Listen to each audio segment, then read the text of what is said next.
Welcome everybody to this session on modern C++, what you need to know. I was asked to give a foundational talk about C++, and I still wanted to have something of interest to people who maybe have known C++ for some time and are experienced in it. So even though it's foundational, expect hopefully there'll be some things toward the middle of the talk that might still be news or good reminders for those of you who have experience with it. But in particular, I decided to spend it on talking about some frequently asked questions about C++. Before that, let me give you a quick update on what's been happening with ISO C++ standardization, since it is a standard language broadly available on pretty much every platform there is, and a quick update to the Visual C++ roadmap.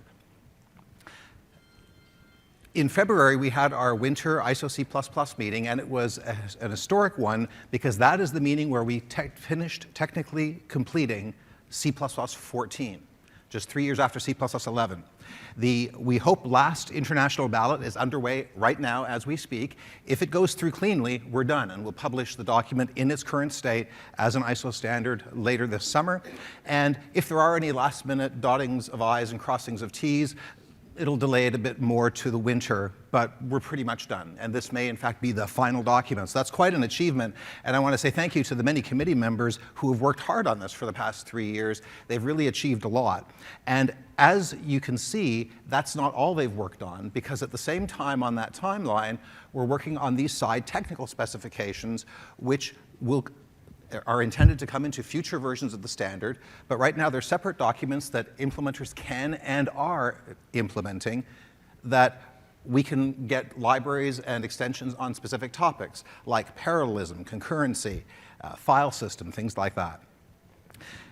The title of this slide is that ISO C++ is a living language, because sometimes people say, and you may have heard this yourself, oh, C++, you mean it's changed? I thought C++ was just what it was.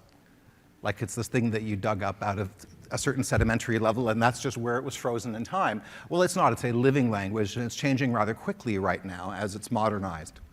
Here's a conformance update for us. As people, as industry, across the industry, vendors are implementing C++ 11 and C++ 14.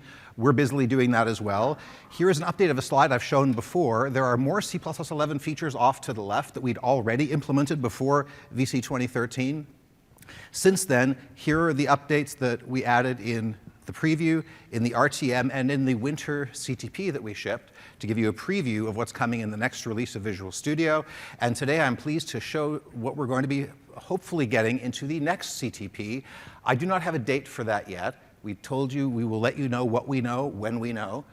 It'll probably be in a small number of months, and it will likely include these features. And here are the high and the medium confidence features, which gets us very close to that end goal of having C++ 14, but not just C++ 14, but also the C++ 14 wave, including at the bottom concepts that we're looking forward to.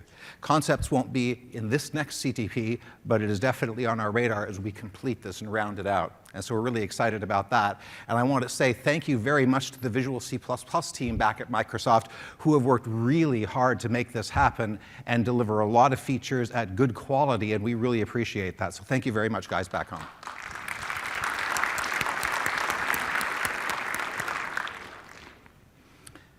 So now, let's talk about modern C++.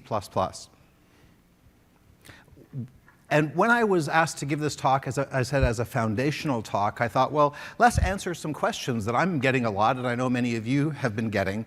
One is, at a conference like this, Microsoft says, hey, we support JavaScript, we love JavaScript, and we do. We support .NET, C#.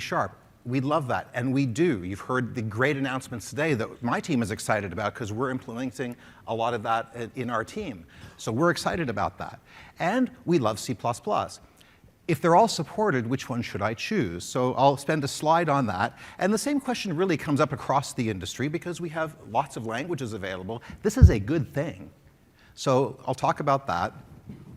The second question is, what should I know about C++ if I'm already familiar with Java or C#, JavaScript, languages like that? Because people do switch languages in both directions. And so what do I need to know to become familiar?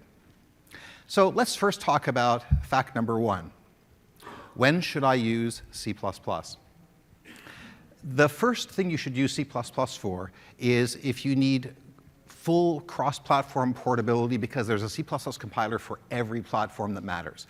Not just client platforms and phones and tablets, mobile, client desktop, server, on Linux, other platforms. You will always find a C++ compiler near you. And so the code you write in the common part of your application is going to be portable.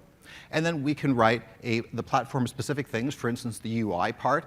Why not write your UI part in C# with great support in Visual Studio? Why not, if you're on another platform, write your UI with what that platform vendor provides? But then you can write your C++ code once and have it be portable. And so that's one of the advantages, as well as accessing native libraries. Easiest done from C++ if you're accessing C and C++ libraries. The other two reasons are about performance and control and access to the hardware and to the operating system. C++ gives you full control over memory management, where things go, and that's essential for high performance. We'll talk about that quite a bit today. It's about determinism, so cleanup is prompt, not lazy, by default. And part of that control and power is full access to the hardware, including things like vectorization, vector units, DirectX, OpenGL for graphics, GPUs for computation with C++ AMP, and also even in the standard now, the upcoming parallelism TS, which comes in part from C++ AMP. I'll give you a little taste of that right at the end. But the key themes that I'm going to focus on are what are shown in the bottom left.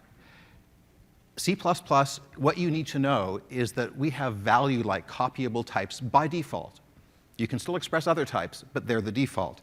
We have determinism, not lazy cleanup, by default. And we have contiguous memory by default, which reduces allocations and gives you important performance improvements and capabilities. I'm going to touch on those three because not everybody understands the value of those three, especially the last one, even if you've been doing C++ for years. So let's talk about them. But in terms of just syntax, you would be forgiven if you thought that C++ was hard and complicated, because there's a lot of old C++ code that was written using the C++ available then, C++ 98. Modern C++ is not that. It is cleaner, safer code. I'll give you examples on the next slide. But it is still C++. It still has the same value propositions as C++. It's close to the metal. It gives you performance by default. And all that old code, even though you wouldn't write new code that way, it all still compiles. Great backward compatibility story. Here's an example. This is a variation of a slide I showed at the first build. Here is some typical older C++ code you might see in books written 15 years ago. It does a new circle, has a vector of pointers, has a for loop that iterates over them with an iterator, that kind of thing, and then does delete in a loop to clean up.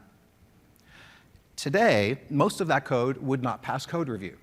Still compiles, that's fine for existing code, but if somebody tried to check that in today, that is not modern C++. Instead, you would write something like this. What's the difference between these two except that it's less typing? Well, you get automatic type deduction for variables. If you're coming from other languages, if you're a C# programmer, this is var, spelled A-U-T-O. Why? Because we could. And instead of new, now the recommendation is, by default, to allocate objects with make unique, make shared. Those give you deterministic control. Make shared is a reference counted pointer that lets you deterministically know what needs to be cleaned up. We'll come back to that. We also have a range-based for loop built into the language. If you're coming from other languages, this is the for each loop, which is a common staple in modern languages. And the code that isn't present, which is cleanup, still executes. It just happens all the time, and not even when an exception is thrown, unlike the code on the left, which is hard to write, a pain, and isn't exception safe as shown. You still need at least a try finally in there. So the code on the right is not just shorter, but it's clearer, it's more fun to write, and it's clean and safe by default, while still being just as fast as the code on the left, in some cases even faster. As another example of the difference, imagine somebody asked you to write a function to take a set of floating point values and calculate their average, arithmetic mean. How would you write that in Python and in C++? Think about it for a second. Okay. Now, I'll show you the different. This is a slide from Bjarne Strustrup, so thank you, Bjarne, for this slide, this example. Are you ready? It's going to be very different. Maybe I didn't leave enough space on the right-hand side, because we know it's going to be longer and harder, right? Okay. Are you ready to see how much harder it is? Okay. That's the equivalent code in Python and C++. A couple of notes about the C++ code. This uses some C++14 features. In particular, it uses automatic return type deduction. And it also uses something that, and by the way, the automatic return type deduction is already available in our currently available CTP that we gave you this last winter. It also uses concepts, which is not yet in our CTPs, but it was on that list of things to do. And what this does is it says that this mean function on the right is actually a template. I didn't say the word template anywhere, but it makes it a template. And it's a type-safe template, so if you pass something that's not a sequence, you don't get 40 pages of weird error messages. You get, no, that's not a sequence. Just like regular type checking on parameters now also for templates. But it can be any kind of sequence there is, including one that you use tomorrow, and it's all direct calls to whatever that sequence type is. So that's an example to give you a taste of how the feel of the language is different. But let's also talk about now the kinds of types you can express. Now the basic type in C++, by default, the class type is a value type. That is, it is copyable. Like it's as if it stores a value. And built-in types are like that too. In Java, only built-in types are like that. If you use C#, this corresponds to built-in types and structs, because structs are also copyable. So C# is nice because you can have user-defined types that are still value types. There's some limitations, but you can express them as structs. Now, what about reference types and interfaces? Well, Java and C# have those, and so does C++. You override copying to turn copying off. Otherwise, it's pretty much the same. And by the way, I said the word override. You also have override and final in C++ today. So if you might remember from a few years ago, override and final are very useful in languages like Java and C#, but C++ did not have them. It's there now. That was years ago. And override and final are in the language as well. Most things you'd expect are there now too. Generic types. I can have a dictionary from key to value, and you can express that in all three. One difference is that in the first two, those are going to be all virtual calls, and you can still express virtual calls in C++ using generics, using templates by having pointers to base and that kind of thing. But by default, it's all static calls, direct calls, not virtual ones. But you can express everything you can express. And you also get some things like specialization to write special purpose code for particular combinations of type parameters. The JavaScript column has been lonely, so let's help the JavaScript column out, because JavaScript is a very nice scripting language, and it's designed for dynamic typing, which is extremely convenient. Now in C# you can also express that using dynamic. In C++ you use boost any. That is not yet part of the standard. It's part of the de facto widely available standard library boost. And also for optional types, C# has int question mark, say, for an optional int. You can get a similar effect by newing up an integer, which then you spell it big I integer in Java. The way you do that in C++ is boost optional. And that one is coming into the standard. In fact, it came this close to me telling you that I could remove the boost : : and have it be a C++14 feature. Just at the last meeting, it was held off for the next bucket of work. So we'll see that in about the next year or so. So here is a one-slide guide to what are the different types and how do they look in C++. C++ can express all of them. And the defaults are a bit different, direct calls by default, things like that, but you can express them all, and here's what it looks like. And yes, you have things like override and final as well. Now, one question that comes up is if you have value types by default, because that's a really important takeaway from that previous slide, is if you look at it, value types are the default. If you say class whatever, by default it's going to say, yeah, you're going to be copyable and so forth. Then people wonder, oh, but then I keep hearing these horror stories about the bad old days when we walked uphill in drifts of temporary objects both ways. And we constantly were trying to, what's the return value optimization and how can I force my compiler to do it because I hate those temporary objects, blah, blah, blah.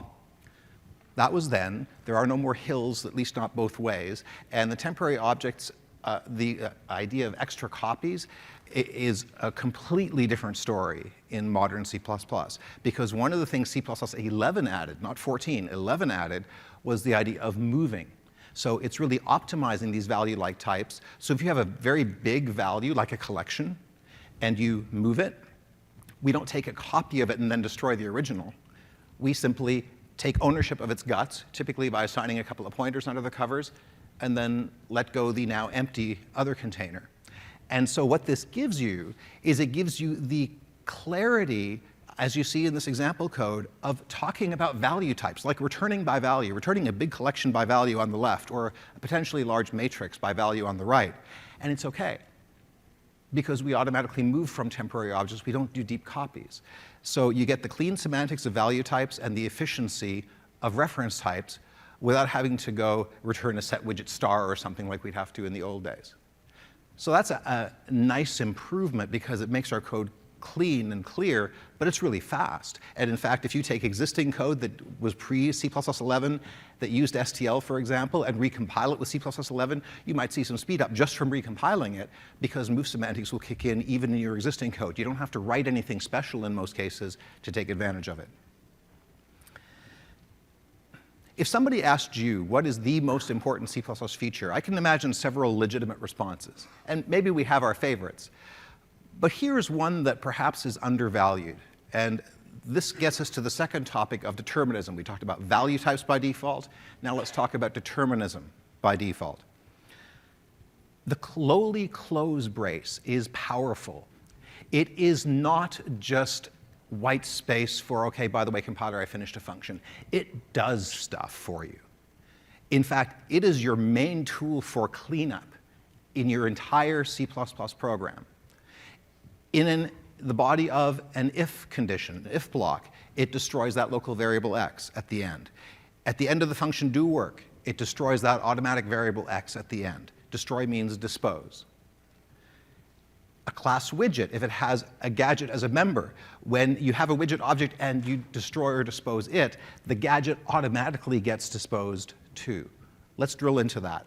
But I'd like to quote the way Roger Orr said it. I enjoy this. He's from the BSI, the British Standards Institute, and a longtime participant in standardization. I asked him and several other committee members, what's a favorite short C++ code fragment under 10 lines? So not only did he give me one line, he gave me one character. And he said brace, because the C++ rules on block scope of objects provide the hooks for deterministic finalization. I miss this automatic and non-intrusive management of resources when he doesn't have it. He also fixed my spelling of the word favorite. So let's talk about this default lifetime, that we're scoped and efficient and exception safe by default. In that class widget with the gadget member, the key takeaway for you, if you're coming new to C++ from, say, C# or Java, every C++ type is disposable. Every C++ type has a destructor. If you don't write one, we generate one for you by default out of white space. You don't even have to write it yourself. In this code, we didn't write a thing. Gadget has a destructor. Every widget object, its destructor automatically invokes the gadget destructor. Why? Because the gadget is a member owned by its enclosing widget. If you didn't want that, by the way, I'll show you in a minute, you just have a pointer, a smart pointer to it, if you don't want to express that ownership, for example. But this gives you automatic propagation, whereas if you're used to writing your dispose method by hand and then saying in widget.dispose true to call g.dispose, you don't need to do that. That's a good habit to get into, so do that in Java and C#. But in C++, you don't need to write that because it just happens automatically. So that's something to be aware of. If you're instantiating a widget in a function scope, say, so that's really fast and efficient because it's stack allocation. The widget really lives on the stack. We'll come back to that. But when I construct it, the constructor will tie the lifetime to the enclosing scope. I construct the widget and the gadget member right there at that point in code. At the end of the function, the widget automatically gets destroyed because it's owned by that local scope. And because we chain destructors, the widget's .g member, the gadget inside it, also is automatically destroyed. And notice when this happens. It is prompt. It happens immediately. There is no lazy need to look for things that have been leaked or that aren't being used anymore. It happens right away by construction. And it just happened. All you did to make this happen is write white space. It's also exception safe because if an exception came out of wdraw, for example, this will still happen. It is the dispose pattern with the try finally, but you don't have to write it by hand. So really, that's a way of looking at this, is that C++ has always had dispose built in as a first-class feature plumbed through the whole language. And that's an important thing to think about because resource management is really important. To take an extreme example, if you care about power, you do not want to keep your GPS unit on your phone alive for whenever it might get cleaned up. You want that, if you're not using it, shut it down. Your users will thank you. So this is a good habit to get into, and C++ supports it directly. Like we said, all types have dispose, but the way it's spelled is, as I showed, my type with a tilde in front of it. So it's the type name with a tilde. I know that looks like the C# syntax for a finalizer. This is a destructor. This is dispose true, not a finalizer. It runs promptly. Object lifetimes are scoped by default to functions locally. The natural thing is to just declare a local variable, and its lifetime is deterministic. And to other objects inside a class, the natural thing is to declare something by value, and destructors chain, it's owned by the enclosing object. So the default in C++ is the code is efficient and deterministic by construction. You can always opt out and do something more exotic, but it's efficient and deterministic by construction. So if you're allocating objects in C++, the natural thing, like we said, is just to declare it right there in the scope. If you do that, you don't need any memory allocation overhead. In a function body, you're on the stack, right? So if you declare a local object like this widget, if this block is a function body, that widget gets allocated on the stack. If it does any other internal allocation, that might be somewhere else, but the widget will be allocated physically on the stack, even if it's not a struct, a value type. This is true for every class type. It's efficiently allocated with bump pointer. If that blue code were another class, another type, and widget and gadget and vector of int were directly held members, they would be allocated in the same block as wherever the gadget around it lived, or the enclosing object lived. Again, no extra allocation. It's declarative, deterministic, safe by construction. Now, that doesn't mean that that solves all your problems. Sometimes you do want to use the heap. Definitely do that. But we don't just garbage collect everything and rely on that. We use make unique or make shared to make a unique putter or a shared putter. That's the standard portable way of dealing with heap objects in C++. And it fits so well. This is a subtle but really important point. It fits so well with everything we just said because the smart pointers own the objects, and the smart pointers are in scopes. So if the smart pointer is a member of a class, that means that class also owns the pointee. If the smart pointer is in a local scope, the pointee will get cleaned up. This is really important because it really helps you see that, oh yeah, okay, so the C++ model is you just declare who owns what. Everybody is owned by somebody. That's the model to think about. Now let's talk about perhaps that third thing, which is perhaps the most underappreciated feature in C++, even by C++ developers. And so I'm going to spend a bit of extra time talking about this because most people in some curriculums don't even get to see the pictures you're about to see and still get a CS degree in some places, which is a real shame. But it's something that is, but you can understand why, because it's something that's silent, you cannot observe it, it appears nowhere in your source code, but it is utterly important if you care about performance. And by the way, let me just take a quick poll. How many of you care about performance? Okay, almost all hands. How many of you, let me try to phrase this question well. How many of you maybe didn't raise your hands? Performance isn't how fast your code runs is not the most important thing for you. So if you did not raise your hand, how many of you still care about power efficiency? So quite a few hands. So even the majority know they care about performance. Those of you who just raised your hands, you care about performance too because it's directly tied to power efficiency. If I do less work, I'm burning less CPU. Keep that in mind as we now talk about why, if you're serious about performance, which you can translate any time to if you're serious about battery life, or if you're serious about using fewer compute nodes in an elastic cloud, you will love arrays. Now, the first thing I have to say is if you're used to things like array lists that you might have seen, say, in Java or places like that, this is not the same thing. I'm talking about real arrays, meaning contiguous. The class objects are laid out in exactly adjacent to each other in memory order. They're not in separate allocations. I'll show a picture to really emphasize that. And now a disclaimer. I'm going to talk a lot about arrays and why you should just love them. That does not mean maps are evil, trees are evil, graphs are evil. Of course those are good. Don't forget your data structures. This is not a time to forget your data structures. But arrays are at least as important as those data structures, and people ignore them to their detriment.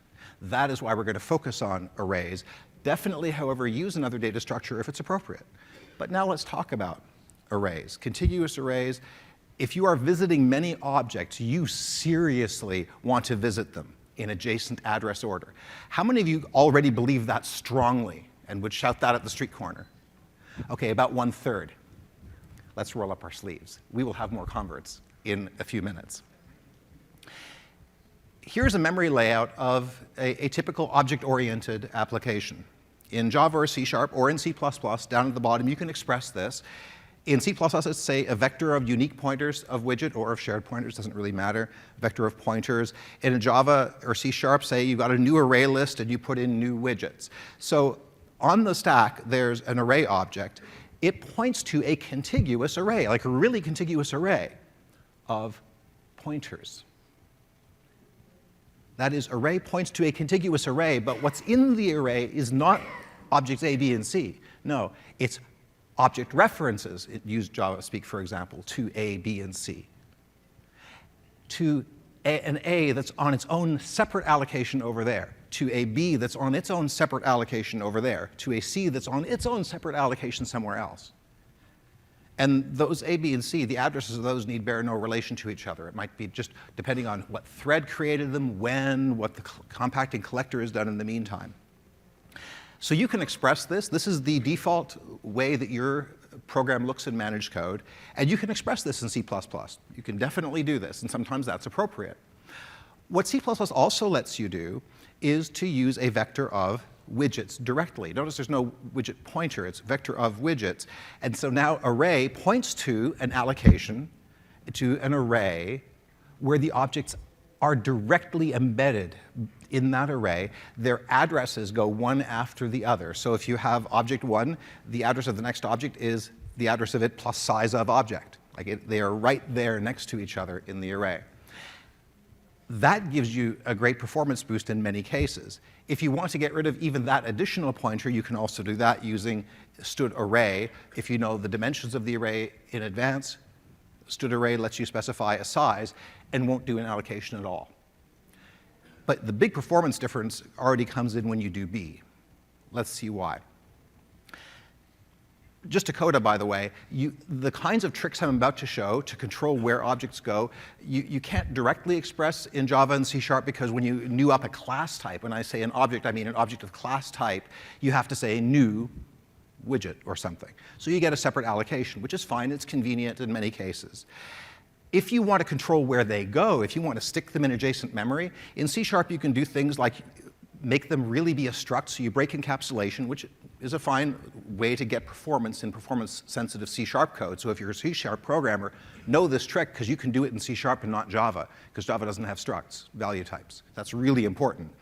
But you have to use unsafe code. So what you do is you make your class really be a struct, and then you use unsafe pointers to navigate it. That way you can force them to be adjacent in memory. Or you can allocate structs and generic wrapper objects, and there's other ways you can do this. But you're kind of working against the type system and not using regular classes. But this is for, if you're interested, if you can't, if you are using C# and you want to use some of the techniques I'm going to show, here are some ways that you can do it, and it's good to know about. But now let's talk about real arrays and why they're important. Here is a performance trace on a sample machine. I did this not long ago on a Samsung tablet. And what this performance trace does is the following. It says for every size of buffer. The x-axis is increasing buffer sizes. First, we start off, say, a 4K buffer, then an 8K buffer, 16K, doubling it every time until we get up to, what is it, 32 meg on the right-hand side, so several MP3s. And what you do is for each size of buffer, there are 4 traversals. That's why there's 4 lines on the graph. We measure the performance of accessing the entire contents of the buffer in address order from front to back. The second traversal is backwards. Again, we do exactly the same work. We traverse exactly the same elements, but just in the other order, back to front. And then there's a pseudo-random and a random traversal, which again, for every buffer size, this is really important, it does exactly the same work, the exact same instructions, it just visits the elements in a different order. The only difference between those 4 lines is the order in which the work is done. There is no other difference. It is the exact same amount of instructions in the code, exact same amount of data, everything else. The reason that this is important to know about is because, have you noticed that if you're doing a straight linear traversal from front to back of that buffer in address order or the reverse, both of those lines, the cyan line and the purple line, are down near the bottom, and they're faster than the others. Did you notice that? So hardware, this already tells us, hardware, well, at least on that weird tablet that Herb decided to use, maybe he picked it special, but you know, at least on that tablet, if you access memory in order, front or backwards, that's faster than jumping around, even the same amount of memory. Now, notice that even when you're in L2 cache, you're faster. And certainly when you spill out of L2 cache, the buffer is bigger than L2 cache, and you spill out to DRAM on the right-hand side, things get really bad. By the way, how many levels of cache does this machine have? 4, a little less. A little less. 2 levels of cache. How do we know it's got 2 levels of cache? 2 plateaus. OK, how big is the first level of cache? 32K, either because it says it at the top of the screen, or because you read that there's this plateau, this bump, where you were in L1 cache up to 32K, and then we bump. And while we're in L1 cache, memory is nice and fast. We're accessing stuff that's hot in L1 cache in roughly 3 cycles-ish. It's usually right around there. Pretty good. We've got this expensive processor, and he's actually doing stuff, not waiting for memory. Then life gets still somewhat happy, although a little less happy in L2 cache. We get up to roughly the mid-teens or low 20s of cycles per access, depending which curve we're on. How big is L2 cache? 4 meg. How can you read it off? There's your plateau. As soon as you leap off the plateau, imagine the picture was upside down, then you go into the land of where you're now having to touch DRAM. But there's a difference. The top blue line, the random access line, that's actually what you would expect to happen. Like DRAM, it's horrible. If you read it off as like 200 cycles per access. This is what you would expect to happen. Why on earth did it not happen for the forward and backward traversal orders? Because they're not as good as L2 cache, but they're not much worse than the others were in L2 cache. And they seem to be doing just fine. Oh, wow, this is so cool. I heard several people say the right word immediately. I usually have to sort of wait and dig it out, but this is becoming better known. This is really important and good. Prefetcher, prefetcher, prefetcher, prefetcher, prefetcher. You're right. What's a prefetcher? What does it do? Memory access patterns. Notice that the pseudo-random traversal was not as bad as the random one. If there's any kind of pattern, the prefetcher tries to help you. And in particular, the patterns that matter most are when you issue a memory instruction, say load this object, or load X, you ask for a specific address. If it's not in L1 cache, you have to ask L2 cache. If it's not in L2 cache, you have to ask DRAM, or more these days we're getting L3 cache on the chip, but you have to keep asking the next guy, and it keeps getting slower and bigger, the memory that you touch, right?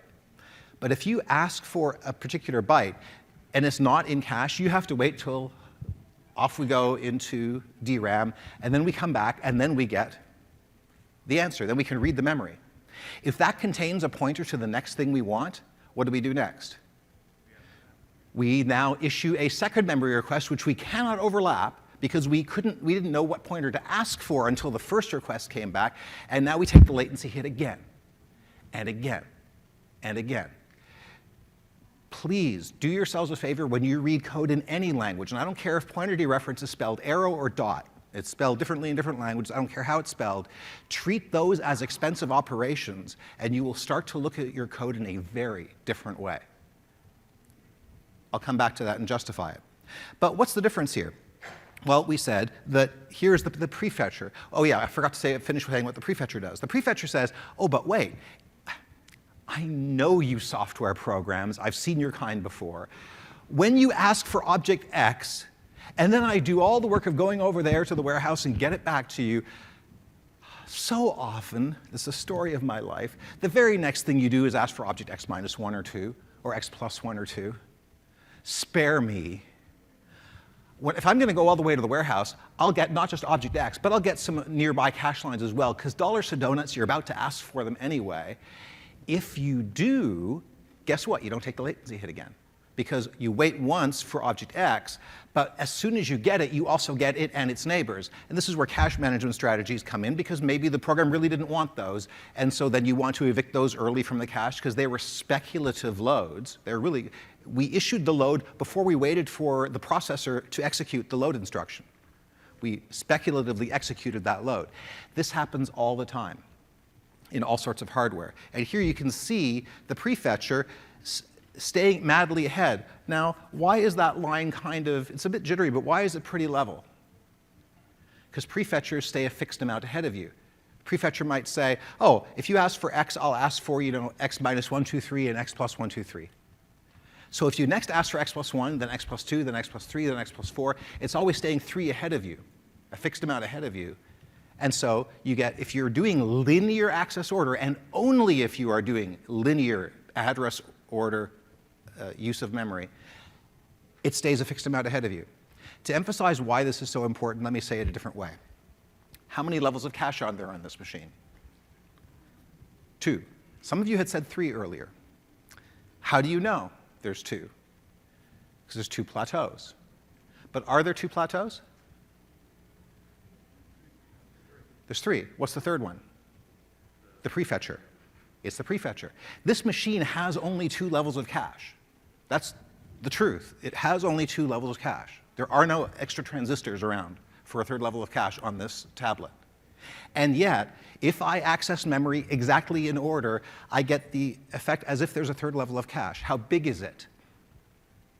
This is the payoff question. How big is it? It's as big as you can ever tell. It is infinite. Why? Because it always stays a fixed amount ahead of you. So as long as you're accessing memory in order, you will always get that speed because it stays a fixed amount ahead. So let me rephrase. If you are accessing memory objects in order, in performance-sensitive code, if instead of jumping around like the other 2 lines do, where you're touching different nodes in memory and chasing pointers, if you are accessing memory in address order, you are running on a machine, and this is true of all modern hardware, you are running on a machine that acts as if it had an extra level of cache of infinite size. How much would you pay for that? All you have to do is understand what's happening and write your code this way. This is important because those first 2 traversal orders are the natural traversal orders for arrays. Accessing memory in order from begin to end, or in reverse. The second 2, the higher curves, are the natural traversal orders for node-based containers, lists and trees and graphs, which can still be appropriate, but understand how much they cost you if you use them, if you are traversing large amounts of objects. So access patterns matter. Random is really awful on modern hardware. And as you look at what this means for our choice of data structures, arrays have this other benefit. They don't have per element overhead. So lists and trees, they have extra pointers to the other nodes, right? A list has a forward and back pointer. Trees have, if it's a binary tree, left and right child and possibly parent pointers. That's per element overhead. So arrays don't have that. There's 0 overhead. And so that's why people say, oh, arrays are better because, and this is the common wisdom, and it's true as far as it goes, Arrays are better because they're more compact. That's true, but it only means that they're further left on this graph. If you take, 50% less memory, you're that much further left on the graph. But that's not the most important thing, unless you're right on the boundary of you barely fit in cache or not. The most important thing is that you be on a lower curve, and that is where your traversal order matters way, way more. If I had a vector of list nodes, but I laid them out in the order I will execute them in and just ignored the pointers, even with that extra overhead, it would be screamingly faster than a list because of the traversal order, not because of just the per element overhead. Node-based data structures that chase pointers are bigger, so they're further right, yes, and that's where the conventional wisdom stops, but they're on higher curves, and that is by far the most important performance effect. So how much would you pay for a CPU with infinite cache? You have one in your pocket now if you know how to use it. Virtually every modern phone already has a prefetcher on the CPU. From now on, for the rest of your careers, assume your CPU has a prefetcher. If you're not using it, your code is not as efficient as it could be. Let me back that up with two examples. The first one, and he gave me this picture himself, so thank you very much, Bob, for that picture. I don't know the dog's name, but he's so cute, about the same size as my dogs. And he wrote this nice article, which was on Reddit, maybe you saw it, on data locality. Here's the URL. After this talk, please not during, go right there and read that. It's an excellent article. And he and the dog are both looking askance at this node-based data structure, and we'll see why. Here's a direct quote that I did a screen grab from his page, and I scribbled out just one word. So it's redacted slightly. Don't worry, it wasn't a bad word or anything, but I just want to hide how much slower. I'll show you in a minute. He wrote two programs that did the exact same computation. Now, really the exact same thing. The only difference was the layout of objects in memory. Same number of objects, same number of instructions, just the layout of objects in memory and how many cache misses they caused. The slow one was mumble slower than the faster one. The way you organize data directly affects your performance. So let's look at the actual code. Here's the essential part of his code. Now, he had these game entities and a vector of them, but this vector, which was of contiguous game entities, had pointers to the AI component, to the physics component, to the render component. That was already that way for other good design reasons in his class. In his game loop at the bottom, what he was doing was saying, OK, for every entity, update its AI. So he goes through all the AIs, the AI of the first entity, then the next one, then the next one, updating the AI. Then he goes through and updates and does the work of updating all the physics, which depends on AI, so they have to be done in this order. And then he does the work of rendering. And this is the game loop, so you're doing this per frame. Where are the expensive parts of this code? Let's see if the training took. Yes. If only we could overload on color or something, that would be. There's a wonderful April Fool's piece by Bjarne Sturstrup a few years ago that came up just again a few days ago. If only you could overload on color, we would make these red, because those are three of the most expensive arrows that Bob or you have ever written. Now, here's the code that's faster. And again, I'm going to redact for a moment how much faster. Notice game entity is unchanged. The only thing that's changed is where he stores the AI objects. There are just as many AI objects, just as many physics, just as many render objects. The only thing he's done is, instead of allocating them in whatever way he was, he lays them out in a vector and a real array of all the AIs in order, back to back. Then all the physics components in order, back to back, in the order he's going to visit them. All the render components, back to back, in the order he's going to visit them. This game loop is faster. Notice, the only thing he has done is change the location of objects in memory. And this is one of the reasons it's important in C++, and one of the advantages of C++, we give you that control as to where objects go. You can implement this, you can make the objects be this way, even though they're perfectly well-encapsulated class types. And he notice the game entity is undisturbed.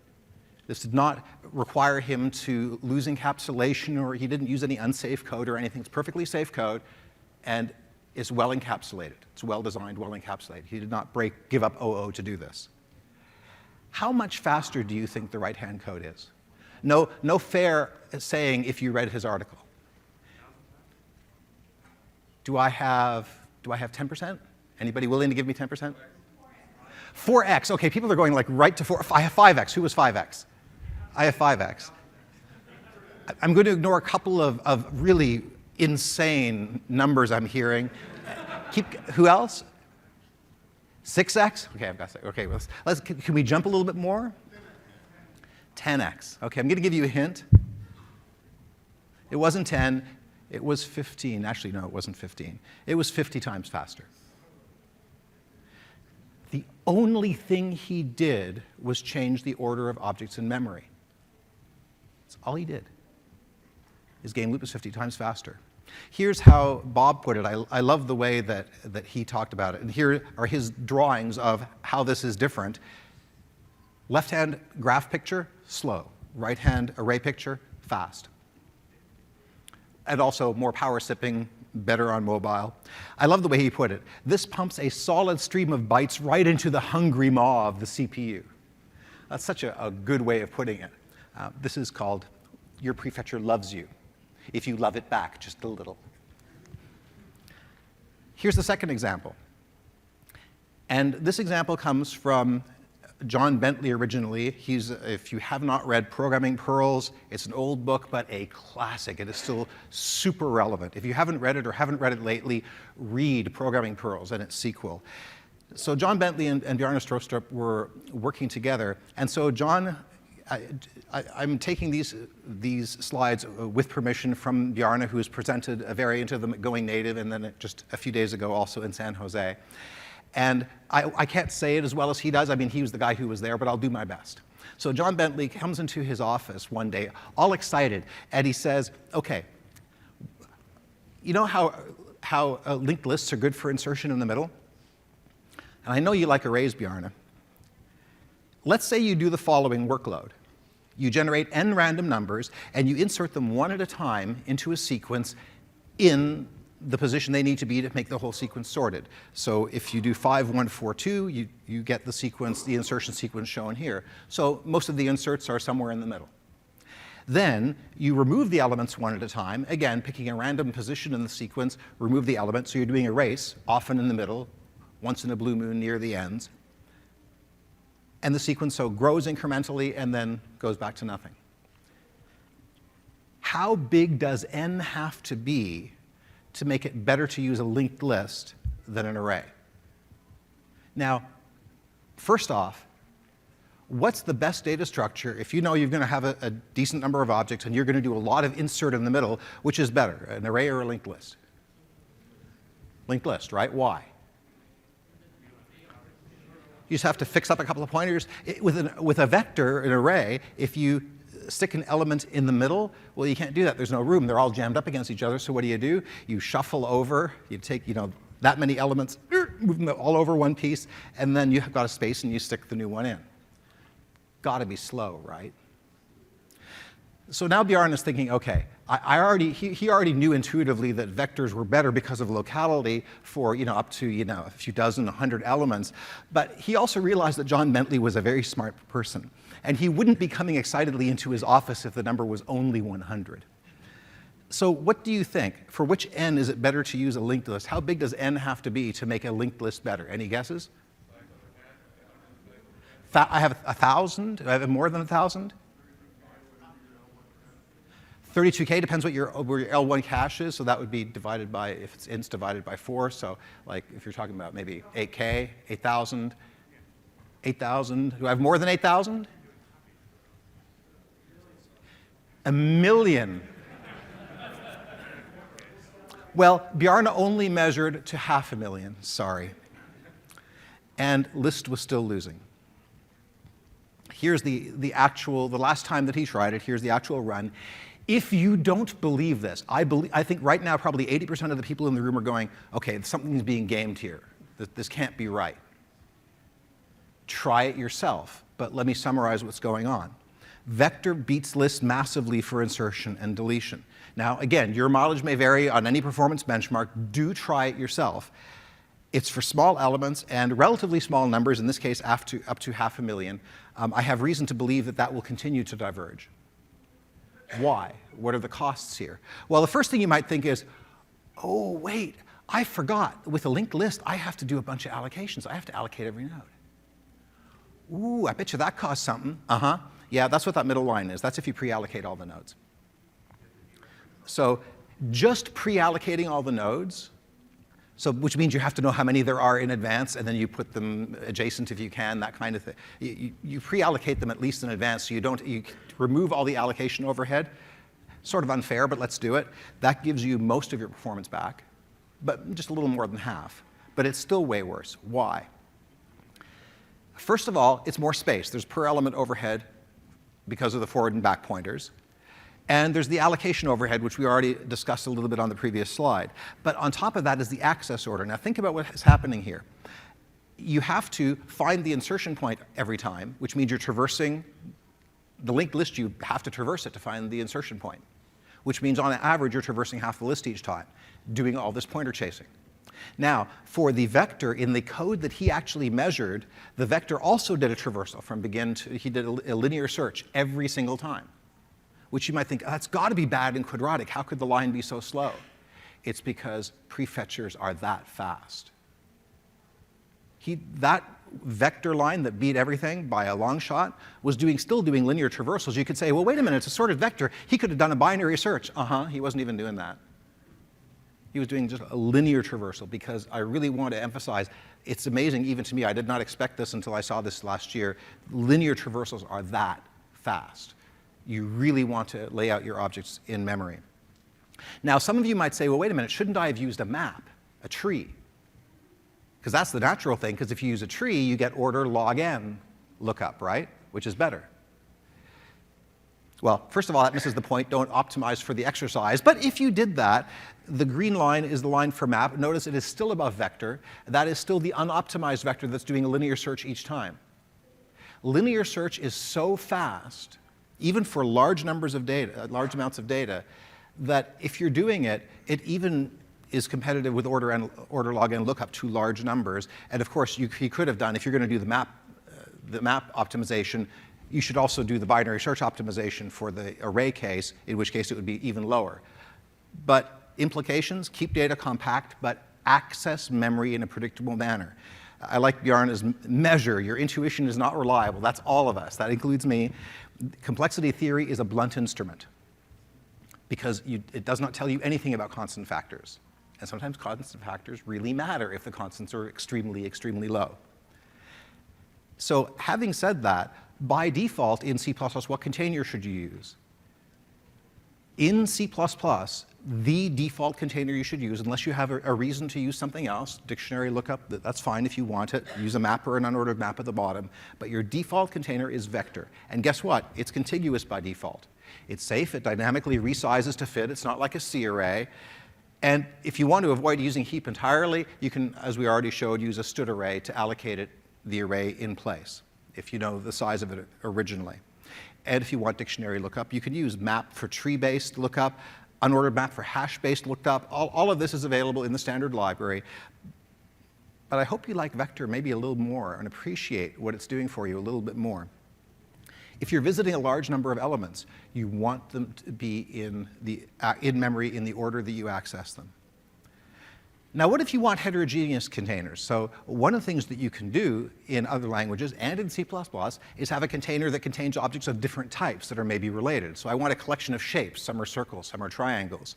The way you do it is have a vector of pointers, or any container of pointers. And you might as well make them smart pointers and have them own those things. A unique pointer is just as fast as a raw pointer. It's almost zero overhead for nearly all uses compared to a raw pointer. So it's really cheap, just a bit more typing. But here's a pro tip, since we're talking about this case. I mentioned this for completeness, because sometimes you want heterogeneous containers. Here's a pro tip. Even in other languages, consider splitting them into homogeneous containers, and in other languages, trying to use structs instead so that they are contiguous. In C++, you can just say vector of circle and vector of triangle, and they'll be contiguous. And then you'll get a great performance speed up in performance-sensitive code, and you can still have your heterogeneous container semantics by having those be a heterogeneous container of base star that points into those vectors. But the vector aligns those objects of the same type in memory, and that's really important. When you want to operate on collections, the way you do it in C++ is you use algorithms like for each and find if. It's way better than writing your own for loops. So people used to write the left-hand code, but now you can easily write the right-hand code because we also have Lambda functions. And those are now available in all languages. I was so happy to hear Java 8 finally added them. That was just recent news in the last few days. That is so good to hear. I know they've been working on them for a while. That is simply good news for programmers. It's a powerful feature in C++. It has allowed us to call our standard algorithms way more often, so be aware of that. But since we're talking about these standard algorithms, instead of for while do, prefer using these algorithms and Lambda functions, prefer calling for each to visit each element, and you can put as much in that loop body as you want, prefer using find if to find a match. But there are more algorithms, and there are more coming, because one of the things that is in progress is something called the parallel STL technical specification.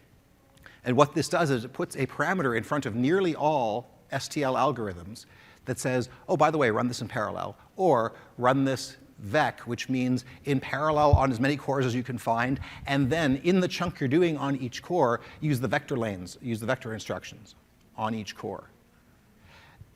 Implementations are underway by Microsoft and NVIDIA, and I'm happy to announce that the Microsoft prototype is coming next week. You will find it on parallelstl.codeplex.com, and includes all the algorithms and their parallel, so running it on multiple cores implementations.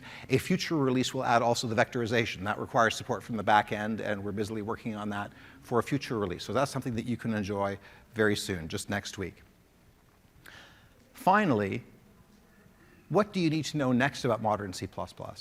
Well, C++ is a language that is alive. It is a living language that is changing. The C++ 14 standard is about to ship, and implementations are already available. Clang is already available with a full implementation. GCC is working on it, so is Visual C++. We are in a place where we are converging for the first time in the history of C++, where not just different implementations implement features at roughly the same time, but in the same year the standard ships. It's never happened before. That's a wonderful kind of synchronization, and that includes the technical specifications. So where can you go to find out about all this stuff that's happening in C++ as we continue to accelerate and innovate? Well, Microsoft hosted the Going Native conference, which was not just about Microsoft. In fact, there were no Microsoft-specific talks at the first one. And it's about ISO C++ on all platforms and compilers. It was a great success, and we did it again and have had over 1 million of you watching those sessions on the web since we did that in September. And so a lot of people have been asking, well, is there going to be a Going Native 2014? And I'm very pleased to say that the answer is no, because we don't need to. There's something better. And the Going Native organizers, including myself, instead would like to invite you to CPP Con. It is being held just a few miles from where, in the Pacific Northwest, Seattle area, from where Going Native was always held. And it is better than Going Native in every way because it has every single thing Going Native had, including Bjarne giving a keynote, all the same quality speakers, but way bigger. Going Native was limited to 300 people. This is not. Going Native was one track for 2 or 3 days. This is an entire week with multiple tracks, evening sessions, hackathons, lightning talks, evening events, unconference time. This is a real C++ fest. And so we are really looking forward to it. I'm looking forward to giving talks at it as well. Everything from block-free code to whatever else we can dream up. There's lots of room with over 150 sessions expected. And you can find more about it at cppcon.org. No sessions have been posted yet other than Bjarne's keynote, but the call for submissions is open. And I personally, as one of the co-organizers, expect that we will get sessions on all of these things and more.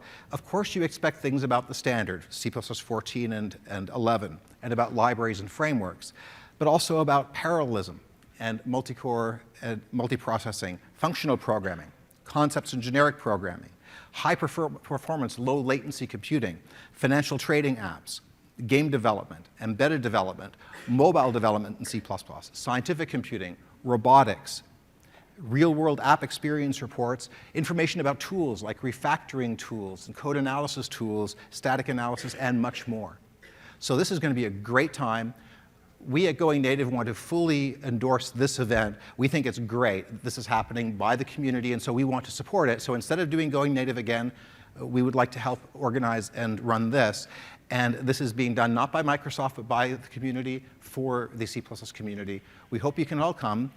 You can find out more and watch what's going on. It's September 7 to 12, 2014, in the Seattle, Washington area. So we'd like to thank you for coming. Please give your feedback on this session and all those in the whole conference. Thanks for coming, and enjoy the rest of Build.